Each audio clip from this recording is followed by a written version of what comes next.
Tanggapin na lang natin kung ano ang nasa palad natin at magdasal tayo na yung pagod ninyo ngayon dito ang makinabang ang mga pamilya ninyo at ang mga anak ninyo. Magandang araw mga kababayan. Kumusta po kayong lahat? Lalo na sa mga kababayan nating OFW na nasa iba't ibang panig ng mundo. Sana ay nasa mabuti po kayong kalagayan. Ito nga po ating balikan yung naging pagbisita ni dating Pangulong Duterte sa Hong Kong at sa pagharap niya sa mga kababayan nating OFW doon na grabe ang emosyon. Ito na yung huling talumpati ni dating Pangulong Duterte mga kababayan bago siya hulihin at ipadala sa Hague. Kaya siguro naging masyadong emosyonal yung mga tao habang pinapakinggan siya dito. Makikita natin dito mga kababayan kung gaano katindi ang pagmamahal ng mga kababayan natin, lalo na yung mga OFW dito kay Pangulong Duterte. Kaya ito, panoorin na po natin. Pero bago yan, kung bago ka pa lang dito sa ating channel, ay mag-subscribe ka na at i-click mo na rin ang notification bell para maging updated ka sa mga susunod pa nating video. Nakita tayo doon sa ating bayan, kaya lang sa sitwasyon natin ngayon, kailangan talaga pumunta tayo sa ibang bayan maghanap buhay. Pero sa akin, the fact that malayo kayo sa pamilya ninyo,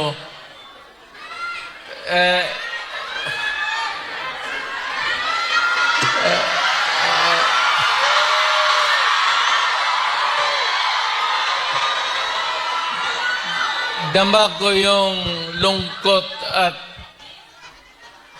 alam ko yan. Kasi ganon rin ako noon. Almost 3 years. Sa labas ako nagtatrabaho.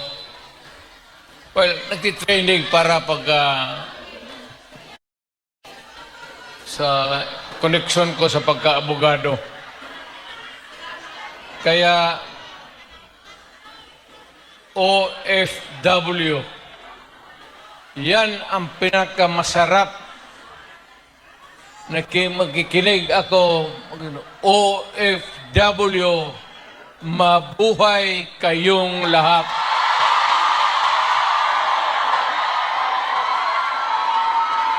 At ang mundo dapat magpasalamat na merong mga Pilipino na magpunta dito sa kanila, sa ibang bayan, para magtrabaho para sa kanila at para sa atin, makaipon ng pera para sa pamilya natin.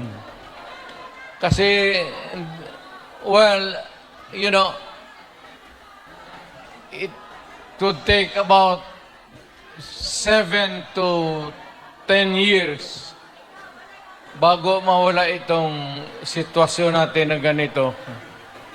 But in the meantime, that we are not really ready economically to provide opportunities na trabaho para sa lahat, then I said, napipilitan tayo dito maghanap ng trabaho para sa ating mga pamilya. Kaya ako ngayon dito, this is not the first time that I have kaharap ko kayo. Tanggapin na lang natin kung ano ang nasa palad natin at magdasal tayo na yung pagod ninyo ngayon dito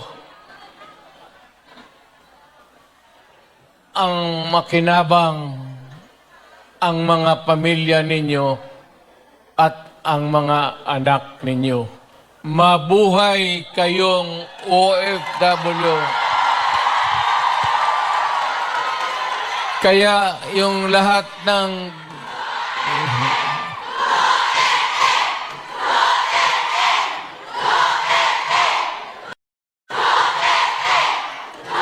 Kaya kayong lahat ng mga dalaga pa,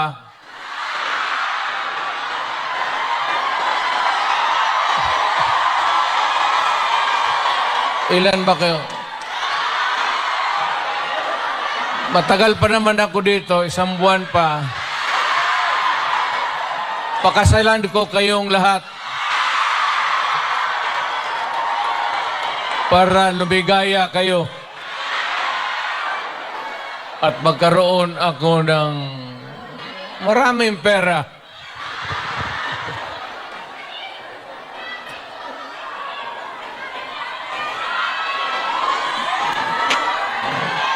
You know,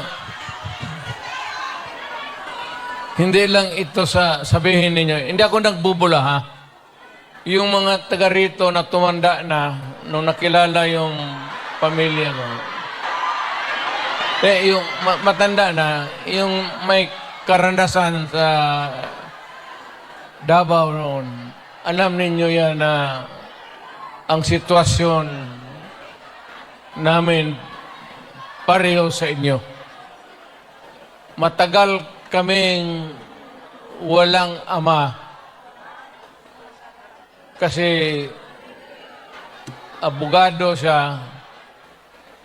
Ano pa naman ang Pilipinas noon, ang hanap buhay, nasa siyudad talaga. Ang abogado, walang silbi dyan pag sa barangay. So, ganun,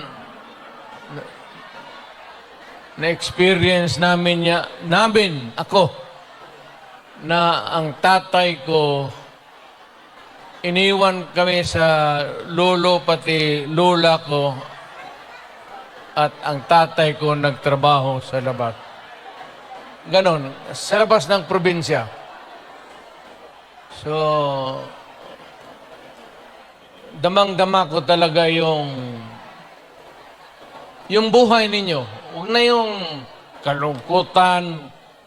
Huwag na yung, kasi that's reality. Ginusto mo natin sa hindi, kailangan talaga maghanap buhay. So, huwag na masyado yung mga sentimental na ano. Basta dito, punta tayo dito, nagtrabaho. At nandito kami, pinsan, napasyal ako, kasama ko ang anak ko. Saan ba si...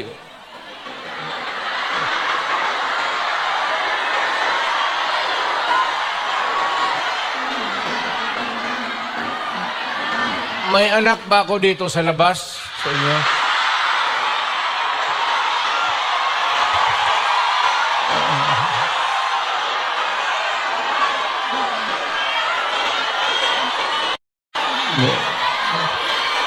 Sobra naman yung 5. Pagkaalam ko 2.